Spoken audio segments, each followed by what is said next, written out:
This is the story of the super force of space explorers.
Greetings, one and all, and welcome to Mornings of Mischief. I'm your host, Stone Loki, and with me today, I give you the return of Starry Eyed Girl.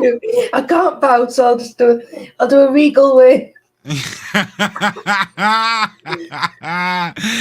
are you? Oh my God, welcome back. Welcome back. Thank you so much for having me. I'm really good. Life is good, and I feel like I need to quote Gandalf, and I come back to you now at the turn of the tide. Yes, it really feels like the tide is turning. It does. This week. And especially this week, it absolutely does. Everything's changing. Things are getting better. People are happy. Just the other day, someone was like, I can't believe I woke up and I wanted to get on Twitter. I was like, oh, let's see what's going on Twitter today. And I'm like, what weird, bizarro world have I walked into? Doctor Who's changing. Twitter just changed hands. People seem happier. The restrictions are ending. The coup is on the way out the door, and people are celebrating, and people are getting happier. It's amazing. And let's not forget about Disney and Netflix as well. Just that cherry and in the tank. In the tank. Yes. Oh yeah, brilliant! Wow, gosh, what a time to be alive! That's right. That is right. I'm grinning ear to ear. Starry's on Mornings of Mischief, and we were just backstage talking about all this stuff that's going on, and it's just like, you know what, we're here, and we're kicking ass, and we're taking names, and I'm not worried. I'm not worried about it. I'm really not. We have a way out of this, and it is to stand up and not back down. We're not going to take a knee. We're not on the defensive constantly. No, this is changing. Things are changing. And it's been such a long time coming. Yeah, it feels like we've been under siege for the past 4 or 5 years, and especially after the past 2 years. God, it's yeah. So I'm full of. I know we're talking about Doctor Who, but I'm full of Lord of the Rings questions. I feel like Théoden when he comes out from under that spell and Gandalf says, breathe the free air again, my friend, because that's what it feels like. Perhaps your strength would return if you held your sword. And I feel like that's what we should all be doing now, as fans, across the board. It's we were right. We've been vindicated so much, and now it's our time. Chris Persia says, seeing Starry in Valhalla really is a great day. It does feel like we've come full circle and finally gotten to a place where we can be happy once again. Oh, thank you, Chris. It's lovely to see you too. It's just seeing the names in the chat. It just makes me so happy. I've missed you all so much. And Psychodorf 9, Arwen Cream, Sugar, Coffee, he's passing out. Psychodorf 9's passing out coffee and biscuits and bacon. And I wouldn't have that any other way, Psychodorf 9. That's a happy morning. Mark the infinitely tired says, Loki, the definitive question for Starry is, does she approve George Clooney using sea salted caramel on his bat nipples? I do. I really do like. I do like the old sea salted caramel. But I feel like I've moved on from George now, Mark. That's a whole other conversation. We've got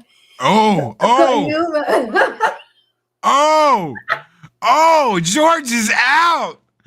George is out. Poor George. Where did he go, George? Where did he go?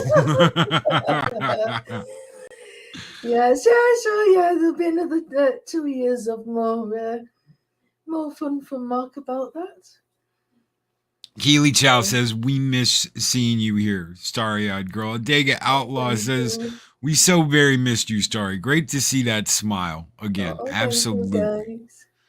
Absolutely. Darius Munchausen throws out a super sticker for $1.49, and it is popcorn. He is enjoying his popcorn this morning. Thank you so much, Darius Munchausen. And we're enjoying, just watching the events the past few weeks. I've been sat here with my popcorn, especially a couple of days ago. It's been very fun. Pop says, breaking news, George is out.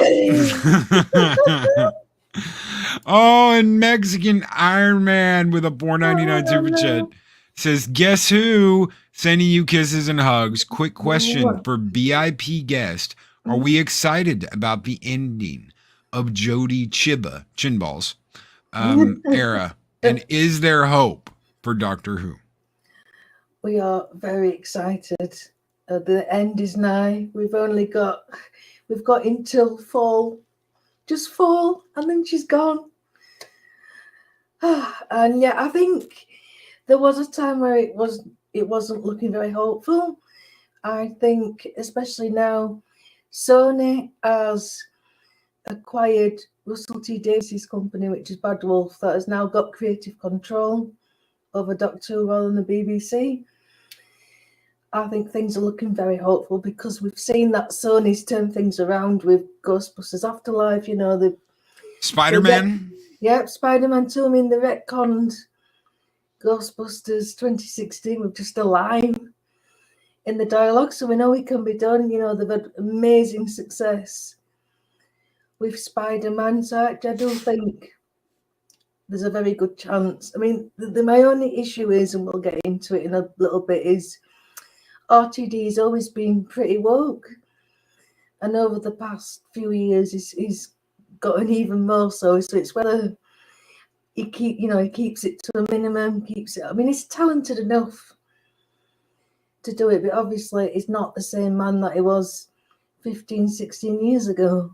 So I think that's my only little concern at the moment. Moons of Madness says 1, Sony. 2, Bad Wolf Studio. 3, RTD2. I'm optimistic. Love the Avatar as well. The First Doctor. Look at that. Brilliant. Absolutely Oh, brilliant. that was first. Chris Persia says, we, the Royal Wave, followed with talking about herself in the third person. Starry really is royalty. Oh, thank you, Chris. Next time I come on, I'm going to wear a little tiara. And Project Storytime had such a wonderful comment. There it is. Starry is a sweetheart. Oh, thank you, Josh. Oh, and there he is, the rooster himself, Dave Bob. Oh, Seeing Starry again has made my day even better. Oh, guys, I'm so touched by this. I'm glad I'm cheering people up. That's lovely to hear. It really is. Hi, Andy. And there's a blue bonnet Whovian. Starry! She's as soon as she knows, as soon as anybody mentions Doctor Who, Blue Bonnet Whovian is there. She just appears. So let's get into a little bit of the history here. Mm-hmm. When for you did things start to head south with Doctor Who? When was it that you were like, okay, this isn't right. What you guys are doing is just. When did that happen? I would say probably the kind of September 2018. So we'd already had the reveal of the Doctor. I wasn't horrified at the prospect of a female Doctor. I didn't agree with it because I always believed that the Doctor should be male. But I thought, well, okay. There must be a reason why they've done this. There must be a creative reason why they've done this, and it could theoretically open up a lot of possibilities. We'd already had the successful introduction of Missy, which is the female master. She was a very kind of Marmite figure. Some people really loved her. Some people liked her, but didn't really see her as the master. But she kind of had her own title anyway with Missy, so you could kind of put her to one side in her own compartment. But Michelle Gomez was a brilliant actor, and I think she definitely set the ball rolling with the possibility of a female Doctor. And then we saw Jodie and everybody at the San Diego Comic-Con, and to her credit, she was giving it all she got. She was out in the crowd. She turned up in other things. She seemed to really kind of want to win people over. And then just before the first episode aired, we got the glass ceiling trailer that has been known as. It's just a picture of a glass ceiling smashing and her kind of doing this whoops face. And my head was in my hands and I just thought, oh, I've got a bad feeling about this. And then there was this really weird, like, kind of promotion material where she was reading questions from Twitter. And some of them were pretty, valid concerns. And some were nice. Some would say, oh, we're looking forward to it. Some people said, oh, they weren't sure about a female Doctor. And she just kind of kept pulling faces like this. I don't think you're going to be very good. And instead of going, oh, I'm sorry you feel like that. Give me a chance to prove, I'm really happy about this job and to just wait till you see my run, I hope I can win you over. No, there was none of that. It was just, I don't think that's very nice. And like going down the Brie Larson kind of territory. Yeah. And they were just, no. And then she did an interview where she had said that Doctor Who had been a practice in the white male gaze. And I'm just thinking, you don't even know what you're talking about because you weren't a Doctor Who fan. You'd seen like a couple of episodes of David Tennant run, because she's really good friends with David Tennant. They did Broadchurch together. And I just thought, this is not how you get people on your side. And it was kind of encouraged by the BBC, by that team, to have these divisions. And then, of course, we got the usual, I'm a misogynist if you don't like this, and if you're not going to watch, and yada yada. We've seen it a million times with other franchises. And then when the first episode did air, it was okay. It wasn't amazing, but it was okay. And it did really well. It did, I think it was about 9 million overnight, and it went up to 11 million after the catch up, and everybody was singing the praises of it.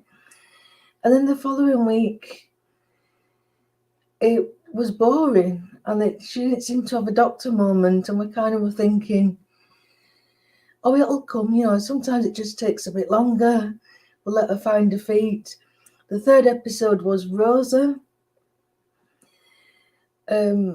which kind of showed you with the direction they were going with the social justice and all the racism, and it completely backfired because it made her be like a white savior and completely undermined Rosa Parks, in my opinion. But it was the fourth episode of Acnes in the UK where they'd got Chris Noth as basically a Donald Trump character. And apart from the fact that there was giant spiders around, he was the villain because he'd caused them with his greed. And it could have been a really good episode. I mean, giant spiders, it's just a brilliant thing for Doctor Who, and they look really good. But they were dying. They were suffocating because they were getting too big because they were like mutant spiders. And this Donald Trump character shoots the mother spider, the queen spider, and the Doctor just turns around and has such a lecture about guns. And I think that's just when it all collapsed, because the American audience were kind of pretty insulted, and rightly so. And it made the Doctor look stupid. So what she did with these spiders instead was put them in Donald Trump's panic room for him to suffocate to death, because that's much more humane than shooting it and putting it out of its misery. And it was just saying that you've just made the villain look like the hero of this story, and there was just something really wrong where the Doctor just didn't seem heroic. She seemed like a complete moron. She seemed cowardly. She never seemed to know what she was doing. And this went on and on throughout the episodes, all through the first series of a run. And then in the second series, it just didn't get any better. They just doubled down on all the messaging until we got to that final episode of series 12 with The Timeless Child, where they decided that they were going to alter the Doctor's origin story. Which is bad enough for anything, for any character. When your show's called Doctor Who, that's a question. You don't give that much away. And if you do, you better be sure that it's a damn good origin story. And this wasn't. And what this did was make William Hartnell no longer the first Doctor. That's a big no-no. There are a lot of people that love that man. That was the first Doctor that I ever saw. I watched the old black and white episodes. I had no idea what that was. I got introduced to that in junior high, and I had a science teacher that was from Austria. She was the sweetest lady, and I was helping her clean out her back room before the end of spring break. And I saw the TARDIS. I saw this VHS collection, and it was the TARDIS. And I was like, what is that? Oh, that's Doctor Who. You don't know what Doctor Who is? No, I have absolutely no freaking idea who Doctor Who is. And boom. And it's like that's people's Doctor. That's the first Doctor. You can't mess with that. You can't change that. Exactly. And it's that's messing with people's memories, childhood memories. It's hugely disrespectful to William Hartnell and everybody who, worked on the show, who got it to the screen, because if it wasn't for Hartnell's portrayal, the show wouldn't have existed. But you see, because the BBC are embarrassed about having this hit TV show where there's been 12 white men, they've had to go back and retroactively alter that. So we find out that the doctor isn't from Gallifrey, even though he's got two hearts. She's just this little girl, a little black girl that was wandering around a planet that this wonderful female scientist called Tecteun discovered, and she was from Gallifrey. She brought the girl home and raised her as her own. The girl was fighting with a boy and fell off a cliff, didn't die, but regenerated into another ethnicity. And Tecteun thought, oh, this is interesting. I'll start experiment on her. And then suddenly there's this montage of basically like murdering. I'm laughing because when you say it out loud, it's just this. Somebody wrote this. Do you know what I mean? She murders this child over and over again until she learns the power of regeneration. And basically, the Time Lords nicked this technology from Tecteun, and that's how Time Lord Society was created. And the Doctor's got unlimited regeneration capabilities, absolutely unlimited. So it doesn't matter what happens, never gonna die. So now there's no stakes at all whatsoever in the entire show. And it would just talk about, just doing a great big turd. That's the best way to go. Just on everything. And it's just the effect of it. It's so difficult if you're not a Doctor Who fan to explain it.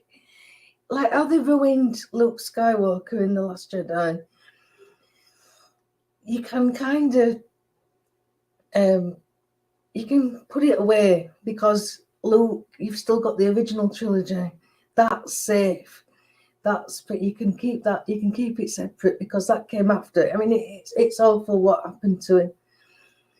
And I know it was a very dark day for fandom, but it came after. You've still got the extended universe. You've got it in your own mind. This is Luke's future, not this rubbish. But with Doctor Who, it's because they've retroactively gone back. This isn't just after. I mean, it's bad enough because she's a rubbish doctor. The point is they've gone back in time and crowbarred in all this nonsense. It's so offensive. It really is. And, and if you try to complain about it, you try to point out how silly it is, all you get is abuse. And, usually you're racist, you're sexist, you're this, you're that, you're the other. And it's just wrong, just plain wrong. There's no creativity about it. It's like the worst origin story.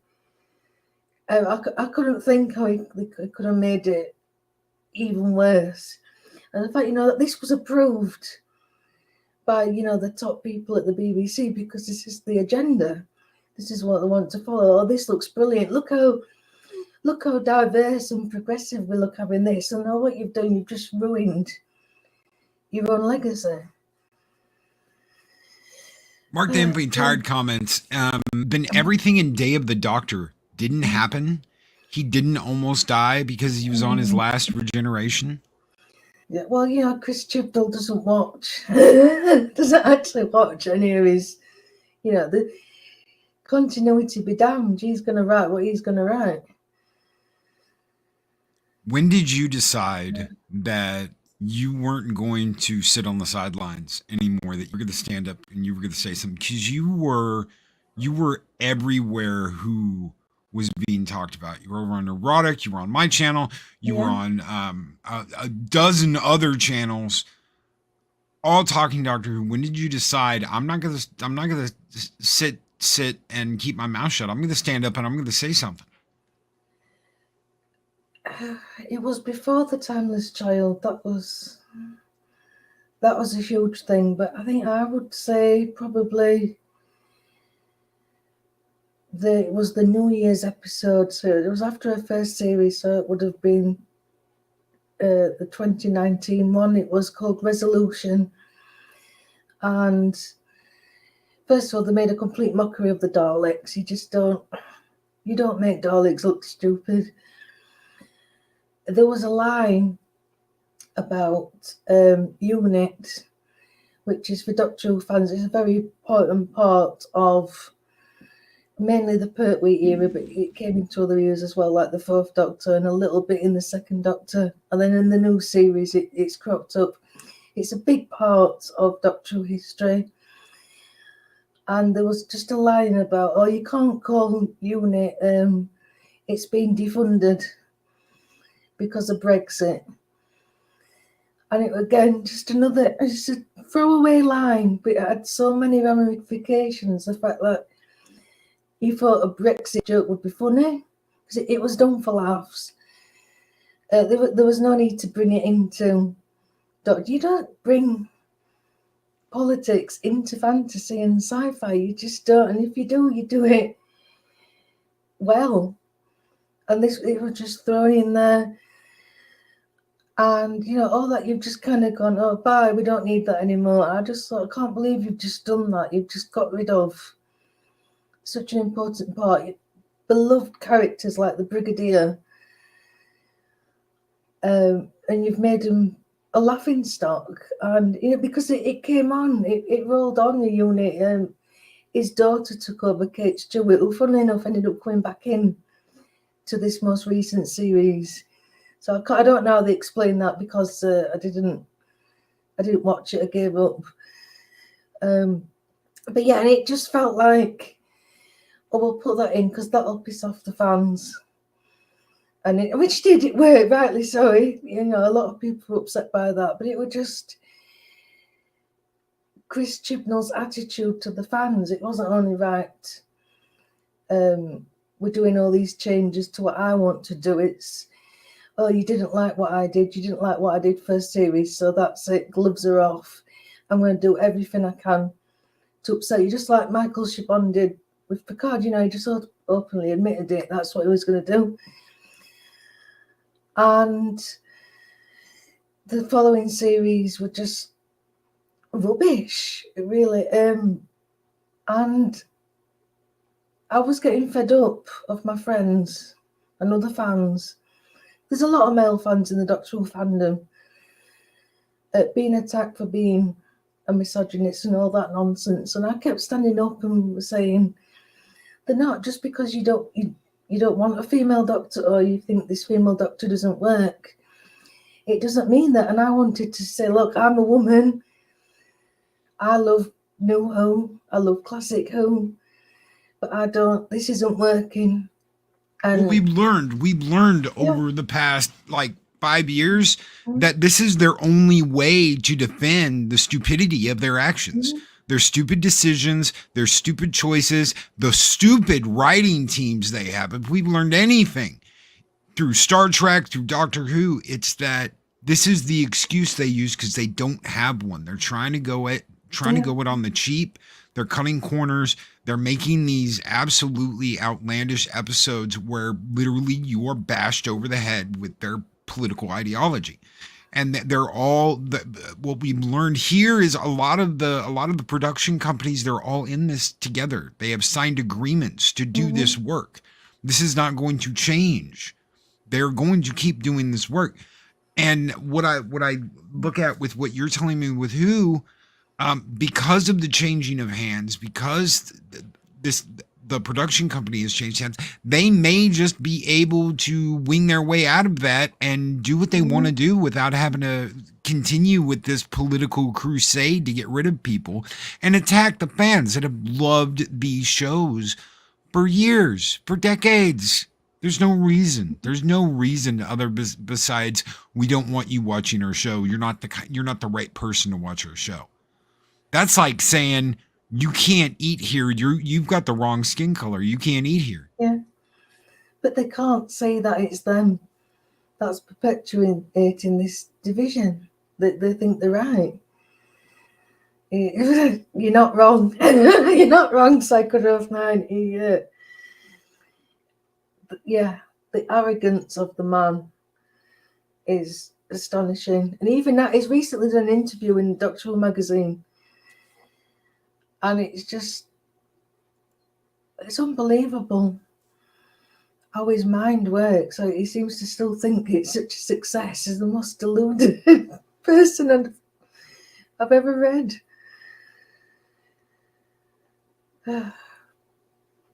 Where we've seen the fight, and you led a charge, and you got a lot of shit for it. I don't know how many people here know the story, but you got a lot of shit for it. You know, some people say, well, my channel is being attacked, or I'm being. You got shit thrown at you from every direction by people that were just worshiping this Jodie era Doctor Who. Yeah, and it was just a bombardment. It was every day. It was on Twitter. It was on Instagram, and I did. I did try and reason with them, but you can't reason with people like that. So I was hitting the block button. They'd come and find me on YouTube. If I'd commented in other videos or videos that I'd been in, and obviously, you know, Twitter did absolutely nothing. And it really got me down. And you know, as I was saying, you know, before the show started, I wasn't as resilient as I am now. And because I'd stuck my neck out and I'd be, you know, started going onto YouTube and getting more vocal. You know, I wasn't used to this kind of response, and it did affect me for quite a while. Yeah, I left Twitter. So this was about, gosh, 2.5, 3 years ago now. But I'm coming back. I'm in the process of coming back on Twitter since Elon's taken it over. So yeah, please come and check me out. I'll just do a little cheeky plug there. I mean, my tweets are probably going to be protected at the moment, just while I dip my toe back into it. So I'm just going to see how it goes. But this is like the first time I felt, you know, ready to come back to social media, because it's just been such a horrible place. I mean, I had friends getting piled on, friends getting banned for, you know, for not saying anything other than common sense. It's been absolutely loony. Just fighting a good fight for the entertainment that you love. Yeah, and all because we don't like this era. It's getting worse, and it will get worse before it gets better, because I think the Jodie fans know that time's up. It's she's leaving in the fall, and they said I don't think many will stick around. I think, you know, it's all a part of the activism and being shown to support things, and I think you know, after this year, hopefully it should die down, but they're going to be as vicious as they can, you know, until that point. They really are. And in some ways, I actually pity them, because there's some that they believe so much in the messaging and this ridiculous relationship between the Jodie's doctor and her companion Yaz.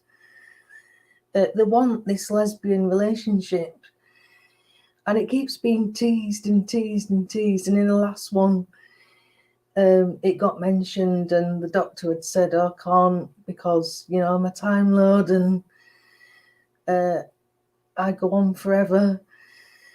And then that was kind of it. And I just felt, well, you know, you've been used. If all you're watching it for is, you know, for this relationship, then more fool you, because, you know, They're never going to commit to it. It's the BBC. Oh, they'll virtue signal, but they won't actually go all the way. You weren't going to see the Doctor in Yaz like you would the Doctor and Rose or the Doctor and River. It was never going to happen.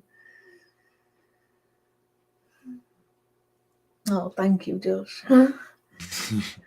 Unless that's how she regenerates, so she's going to sacrifice herself for Yaz, and Yaz is going to kiss her, and then she dies. Maybe. Don't.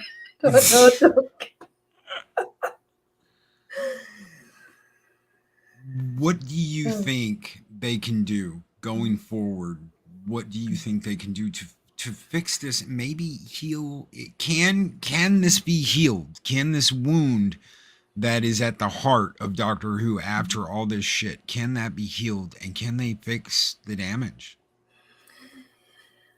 I think they can, but it's going to take time. This has been going on for 4 or 5 years now. A lot of long-term fans have left. There's only so many times you want to get called names and stuff. Where it's like I'm done with this. It's not worth it. A lot of fans have walked away. First of all, they need to cast a man.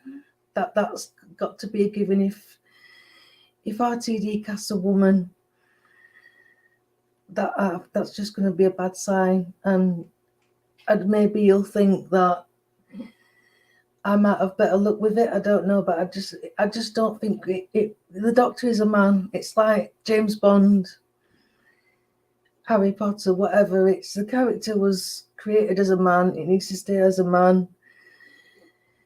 It needs to be a big name, somebody popular, somebody who's a household name, somebody with the wow factor where you read that and you think, oh wow, I can't believe they've got him.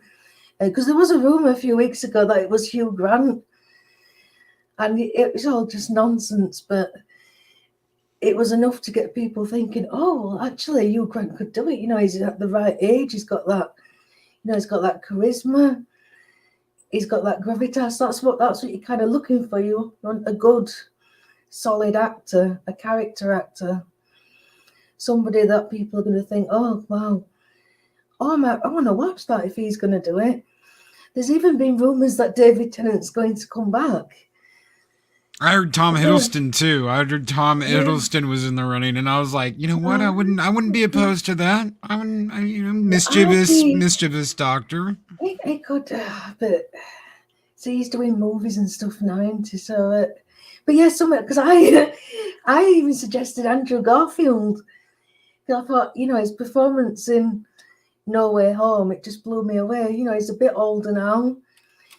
He's British, and he actually was in an episode of Doctor Who in 2007.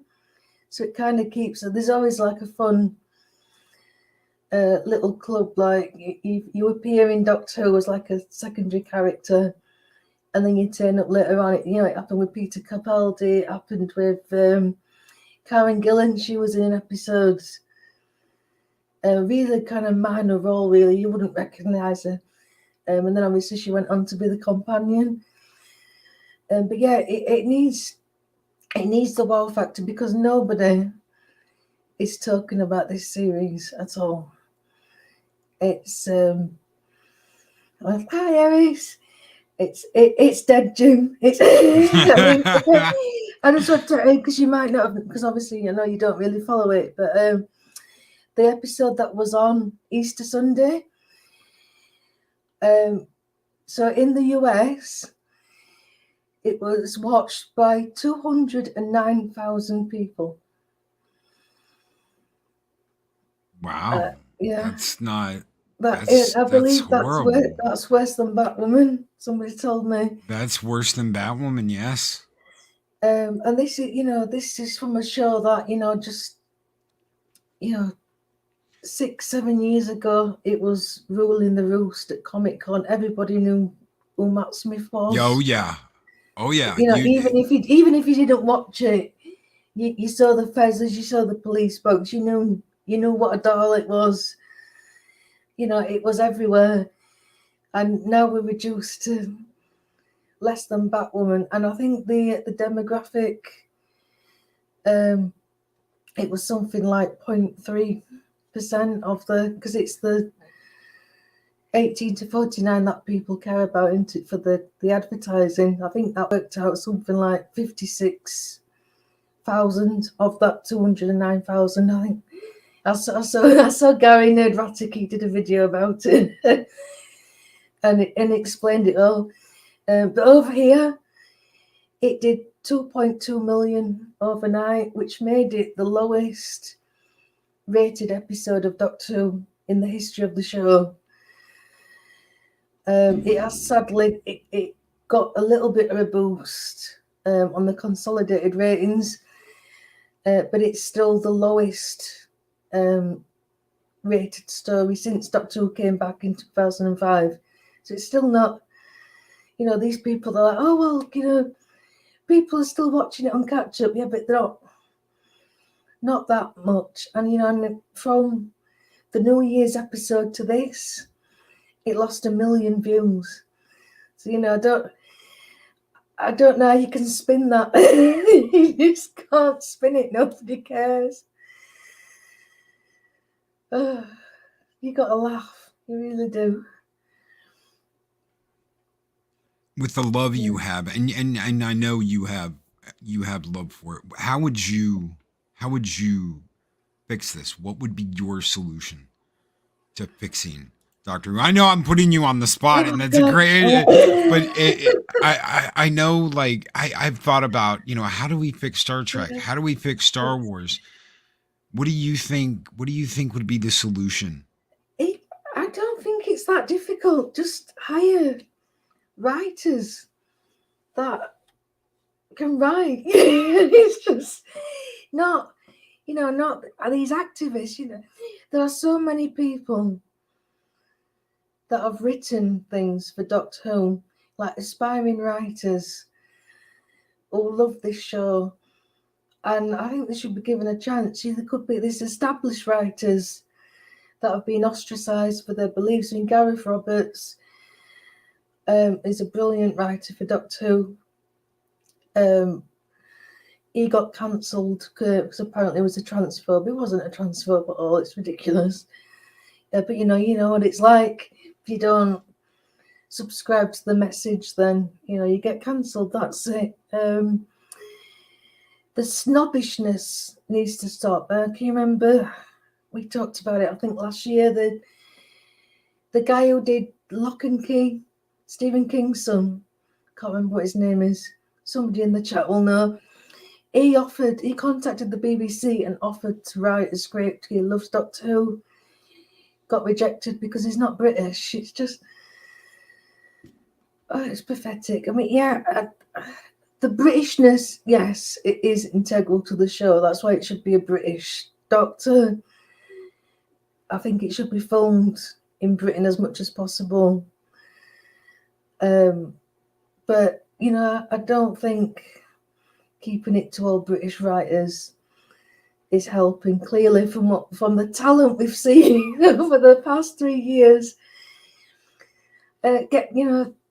Bring back Murray Gold. That's another big important thing. He composed all the music for Doctor Who from 2005 to 2017. It's lost something since Murray left. The guy that they got in was a diversity hire. There's no nice way of saying it. His music is bland. It's forgettable. There's no emotion there. It's just kind of like background noise, and it's just, yes, Joe Hill, thank you, Chris. It's lacking in that kind of oomph, and just your absolute basic things like directors. Again, they're all diversity hires. The last the Sea Devils one that was on Easter Sunday, it was a female writer who co-wrote it with Chris Chibnall. She'd never done any Doctor Who before. She'd never done any sci-fi before. She didn't know what the Sea Devils were and the stories about Sea Devils. She was there because she's a queer woman who likes to write.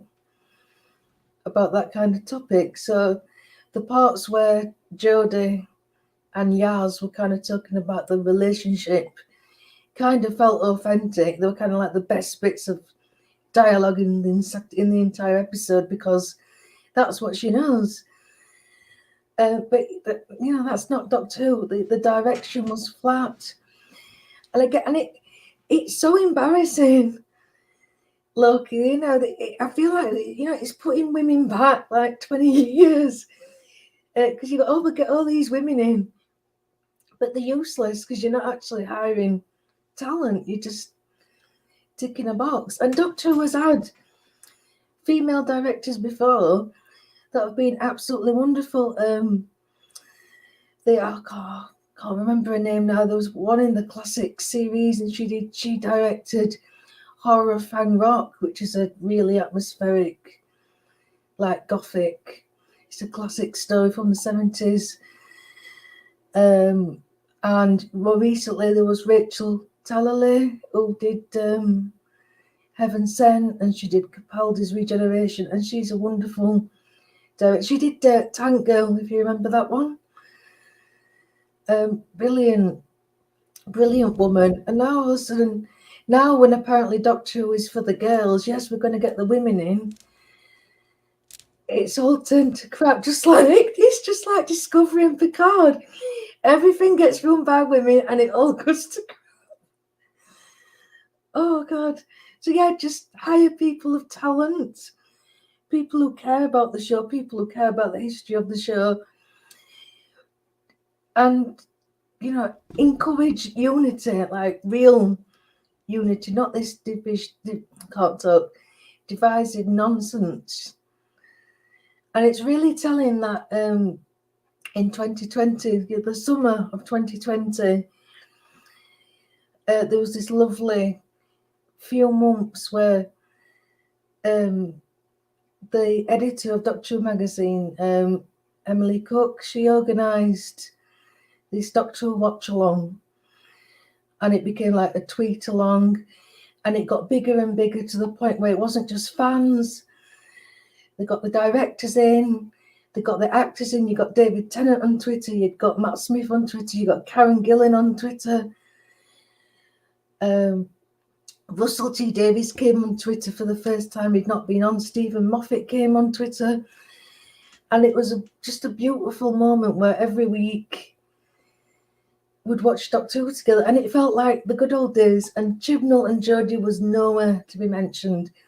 So I think, obviously, RTD probably picked up on that, the fact that Doctor Who is still so loved. And I think if he keeps that in his head going forward and works on that, I do think if he keeps the wokeness out of it and concentrates on bringing people back together, I think, there's a really good chance that it could work. And his first job, apart from to hire the new doctor, is actually doing the 60th anniversary special, which is next November. And then it'll be the new season of the new Doctor. So I just think, get the hiring right, get the talent in. Bring Murray Gold back, definitely bring Murray Gold back. And just give us something amazing next November that's going to bring us back. Something that's going to be worth watching. That's for here, that's for in the UK, that's for you across the pond, that's for everywhere. And I think he can do it. Now, he hasn't got the BBC to worry about as much. And the fact that Sony is going to be involved, I've just got a really good feeling. Because obviously Sony wants to make money. Oh, yeah. Sony wants to make money. So Sony is, the BBC is in a very privileged position because obviously they take the money from the license fees. There's always that. It's getting considerably less as people stop paying it, but there's always been that, money source coming in. But obviously that's not going to happen with Sony. It's got to make money. It's got to make bank. And Bad Wolf is an independent company. It's Russell's company that he has co-founded with Julie Gardner and Jane Tranter, who helped him bring Doctor Who back. So again, that's his name, that's his reputation, that's his company on the line if he doesn't deliver. So that, there's more things at stake. There's not going to be that cushion that the BBC's had of, yeah, it's rubbish, we'll keep churning it out because we've still got that money to help us. That's not going to happen this time. If it doesn't work and it doesn't bring money in, it's over. So I'd like to think that, it's going to be, really taken seriously and, weigh up what's working, what's not. And he must know because, he's an intelligent man. He's not deluded like like Chris Chibnall is. And I think as long as he, takes it seriously, takes us seriously, because the difference between Russell and Chris Chibnall is, Russell's a fan. He's a long-term fan. Chibnall says he's a fan, but I think he liked Doctor Who when he was a kid growing up. He's not. I don't think he's a fan means fanatic. He's not got that passion anymore. Or if he did have it, he's lost it because he just wants to be popular. He just wants to be seen to do this virtue signaling and to be part of this agenda and go, look at me, aren't I wonderful doing all this? Look how progressive I am. And basically he's been a yes man to the BBC for the past few years. And I don't think Russell will be like that. So that's my hope. So, Starry-Eyed Girl just kicked the producers over at Doctor Who in the daddy bags, ladies and gentlemen. Thank you. And Darth Arlene with the $10 super chat. I hate what they've done to Doctor Who. A race change, I'm okay with. It can be believably explained. A gender change, not believable at all. See y'all this weekend. And Skull. And I know what you want, Darth Arlena. She wants some toxic femininity, and we're going to give it to her. Skull!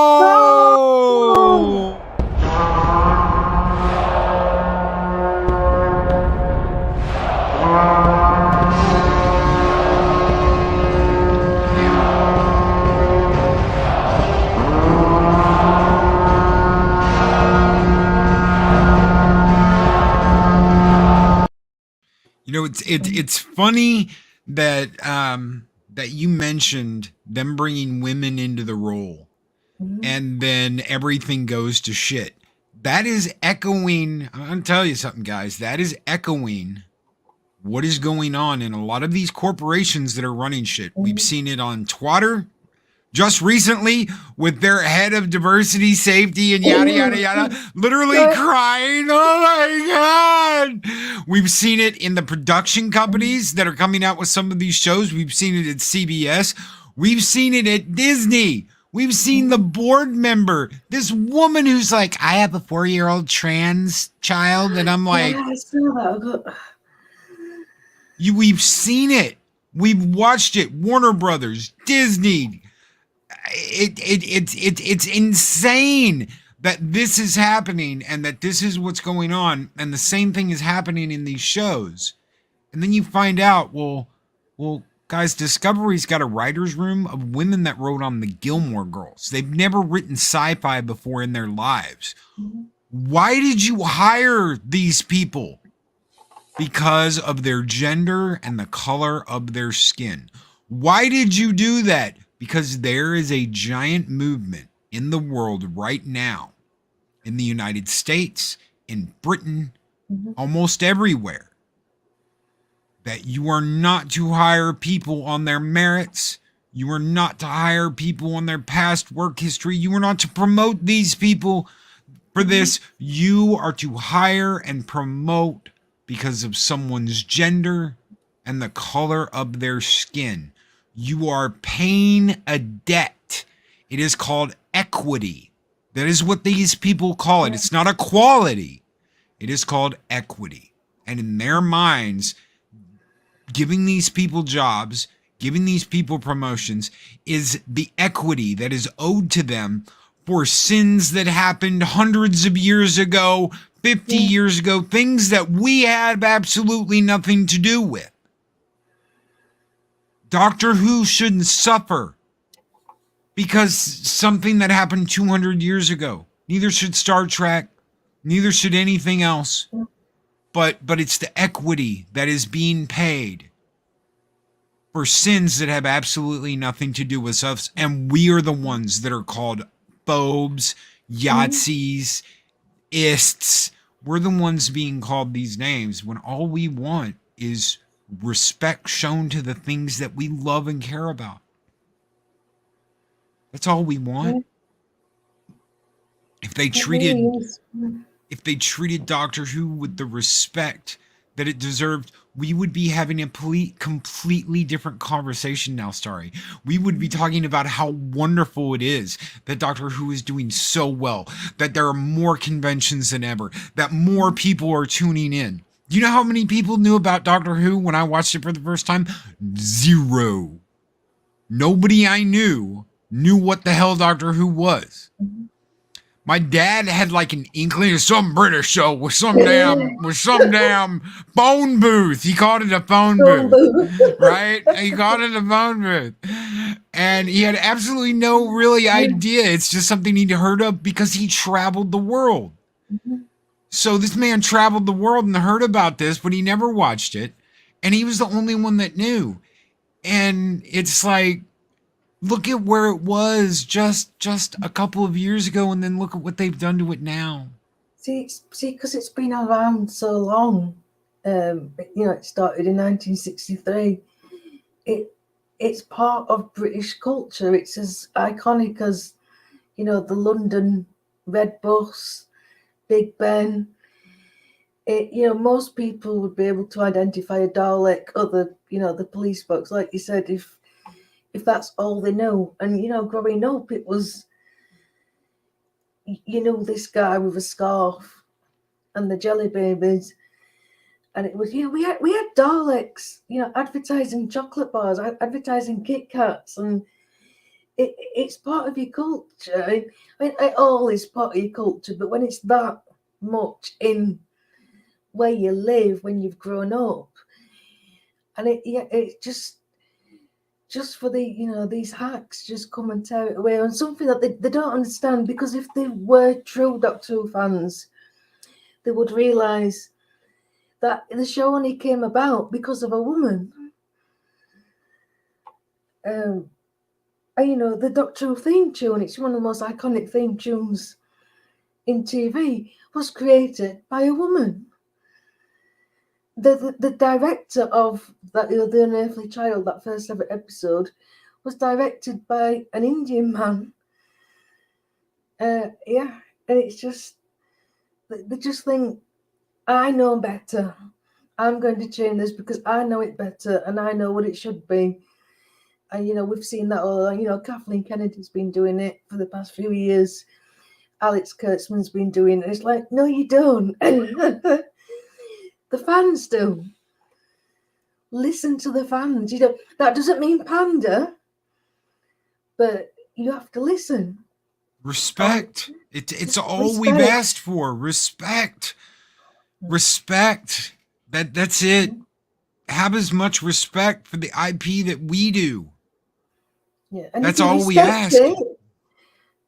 We'll do this weird thing which is called supporting it, and we'll buy things. No, right? Imagine that. There wasn't, I'm going to say 4 or 5 years ago, this is 4 or 5 years ago now, you could not go into a comic book store, a video game store, a movie store, anything like that without seeing a TARDIS, without seeing a doctor, without seeing something Whovian. It was always there. And that's not the way it is anymore. You might find a keychain on a shelf or something, but it's not there. Every once in a while I'll go into the video game stores that I love to go into, and I might see one of the Sonic screwdriver from Jody's Sonic vibrator. You'll see something like that, but it's a rarity now. Everything else is gone. The TARDISes, the toys, the posters, it's just not there. Nobody's buying it. and they've lost a lot of women. The only women that are particularly interested now is for this relationship. For the most part, women don't care, and it isn't just. You could say, all the women like Matt Smith and the women like David Tennant. Yeah, that is true. I'm not denying that, but Jodie, she's a complete moron. She just there's nothing cool about her. There's nothing heroic about it. You can't identify it. And the companions are just as bad. Yaz has done nothing over the years. Really, she hasn't had one single moment. She's supposed to be a police officer. I mean, Karen Gillan, pretending to be a police officer, acted more like a police officer than she did. She handcuffed Matt Smith's doctor, and it was just a costume. And it was, it's just there's nobody to like. There's nobody to root for. In this last episode, she actually forgot about one of the companions because it was a man. Left him in another time.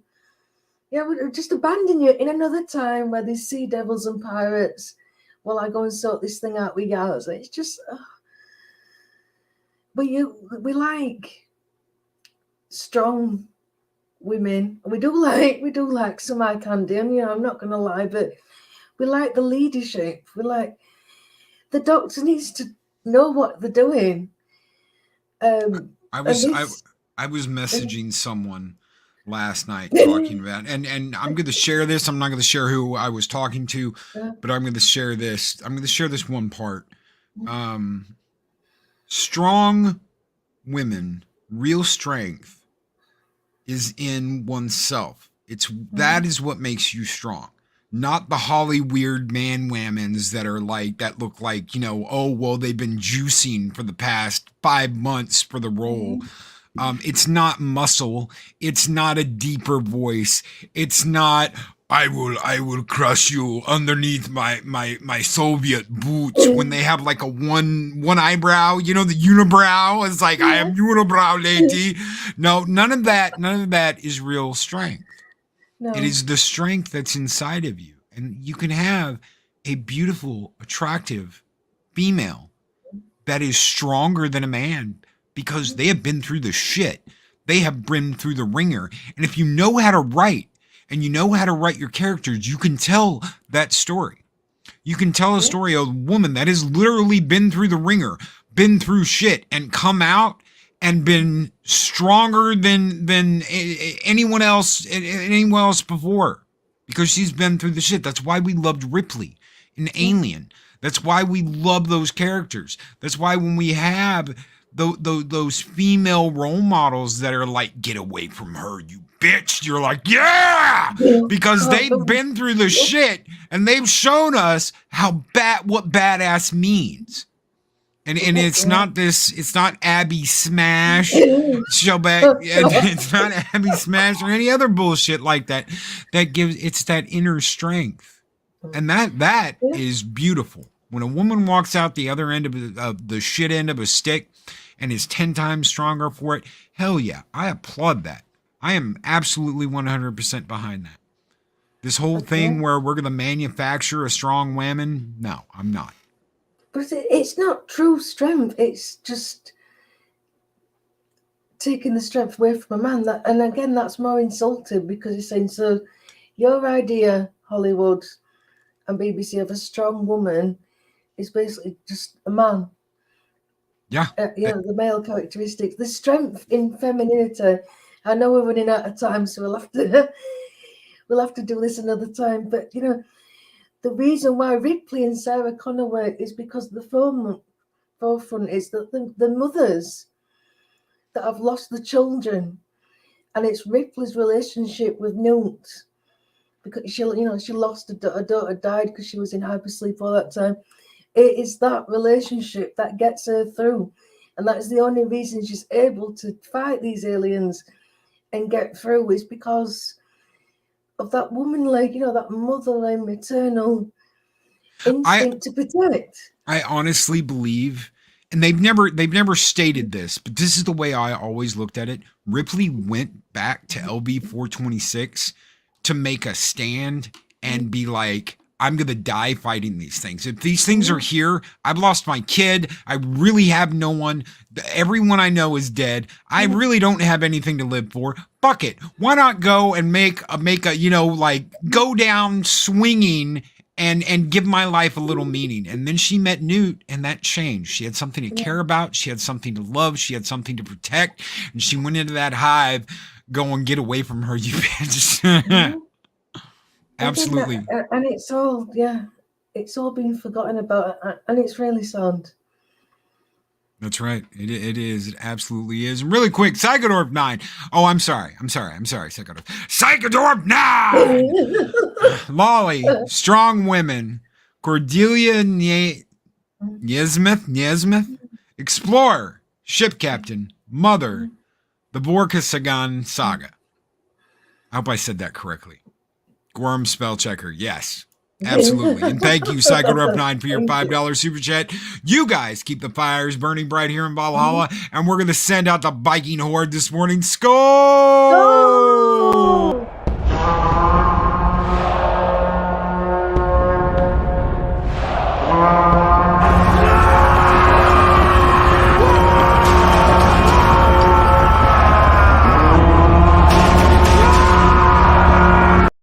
Guys, before we get out of here, let me give you all a little update. I am headed to Nashville tomorrow morning. Tomorrow morning's show will be pre-recorded today. Dave Bob's show with me, the Week in Review, will be recorded today. So you're going to get 2 new shows. They will not be repeats. They will not be rebroadcasts. They will be new shows tomorrow. Hopefully I can be in chat tomorrow. I will be on the road. I'm leaving at 7 o'clock in the morning, so I'm leaving an hour before the show starts. We will be on the road on the way to Nashville. Same Friday, I will be on the road. If I could do the show from somewhere and get to Nashville, because we are going to Alabama first. Staying a night with Nick over at Echo Base. Nick over at Echo Base is putting us up for a night, and then we're all driving out the next day. I'm gonna get to meet Clobberin Times tomorrow. Me and Clobberin are gonna have lunch at Twin Peaks. We've been threatening to do that, so we're gonna go to Twin Peaks and we're gonna have lunch tomorrow. I will get some pictures, something. We'll get something. I got a book to deliver to him that I've owed him for like 6 months. I've been saying, I'm going to send this book to you. And then it keeps getting, So I'm going to take him a book. We're meeting up, guys. Friday, press passes, great time. We're going to have at the con Saturday and Sunday. I can't wait to meet the guy. All of you that are coming out to the con, I can't wait to meet you. We're going to do a live stream, either Saturday or Sunday. I'm not sure what day we're going to do it, but it's going to be me, Darth Arlena, hopefully Mexican Iron Man, because he's going to be there. Eris of Chaos, who's going to be there.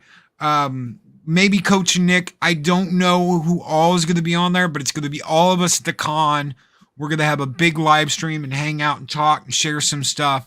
I cannot wait to get on the road tomorrow, but I've got things I've got to do today. So for everybody out there, be great, be excellent to each other. Always speak friend to enter. And Starry, thank you for being on Mornings of Mischief this morning. Thank you, everyone, and have a lovely time. I'm not jealous at all. You all have a great one. We'll see you tomorrow. Bye. Bye. These videos are tremendous. Like, comment, and subscribe, and hammer that notification bell.